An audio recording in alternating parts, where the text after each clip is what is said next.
Jeg er helt sikker, ja. Okay, sidste spørgsmål. Hvorfor skal man vælge Mallorca Højskole? Hvorfor skulle man ikke vælge Mallorca Højskole? Jeg synes bare, det har været fedt og så givende på mange måder. Så det er en klar anbefaling herfra. Jeg synes, det var ret fedt med den kombination mellem backpacker og så det med at have en base her på Mallorca. Og ikke bare være et sted, men ligesom også opleve det resterende del af Malawi. Og udfordre mig selv og prøve nogle nye fag af, som jeg ikke kender så meget til. Så det var derfor, jeg valgte den. Havde I nogle bekymringer, inden I kom herned? Jeg var lidt bekymret i forhold til min alder, fordi at jeg så er lidt ældre end de andre. At jeg lige nåede at fylde 24, og ud fra hvad jeg vidste, så var mange af dem måske 21-22. Men jeg kan simpelthen ikke mærke nogen forskel. Det er ret vildt, men også mega fedt. Jeg tror ikke, jeg har haft de store bekymringer, men jeg har da været spændt på det med at møde alle de andre, fordi det er jo så stor en del af det, fællesskabet at være her. Men det har bare været så fedt og fungeret så godt. Så det er ikke noget, man behøver at tænke en hel masse over. Og så synes jeg bare, at højskolen også er god til at sørge for, at vi får snakket med hinanden på kryds og tværs, og at vi bliver blandet godt. Ja. Hvad er sådan jeres overordnede tanker om Malawi og Nkata Bay, her efter I har været her i 3 måneder?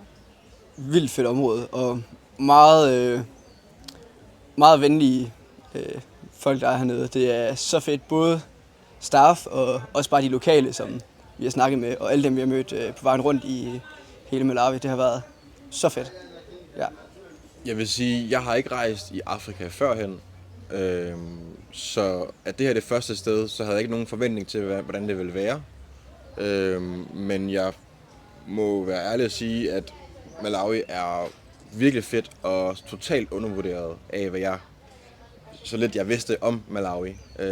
Ja, alle er gæstfri, alle er udadvendte og er til stede og giver så meget ekstra, 120% ekstra, end jeg nogensinde har oplevet faktisk.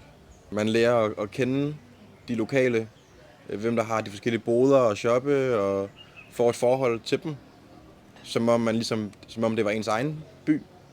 Kan det betale sig at tage helt til Malawi for et højskoleophold? Ja, det synes jeg helt klart, det kan. Det giver bare noget andet, at for mig i hvert fald, det jeg har kunnet kombinere en rejse og så et højskoleophold i udlandet. Især det her med fællesskabet, frem for bare en rejse, hvor jeg selv tager afsted med en rygsæk. Det synes jeg har været så fedt. Hvordan har fællesskabet været? Helt vildt godt. Folk kommer med hver sin baggrund og er meget forskellige, men alle kan sammen, og det er bare så fedt at opleve. Jeg har mødt en hel masse søde og unikke mennesker, og fedt staff og gode lærere, og jamen bare et fedt fællesskab, næsten som en familie. Og jamen, jeg har oplevet vildt meget, mere end jeg overhovedet havde forventet, jeg skulle opleve. Så alt i alt har det bare været 10 ud af 10. Ja, jeg har virkelig, virkelig nyt opholdet, og tiden er bare fløjet afsted, så det tænker jeg er et tegn på, at det virkelig har været godt. Der er så meget for undervisningen, som kan bruges, og også er inspirerende i forhold til, hvad man kan gøre. Nu synes jeg selv, det har været lidt svært at vide, hvor man lige kan starte i forhold til hele klimasituationen, men der har virkelig været mange gode bud på det. Ja, prøv at tænke lidt mere minimalistisk. Som du også siger, forbrug noget mindre, ikke så meget overforbrug. Bare det at have levet et sted, hvor at vilkårene er så anderledes, så får man et andet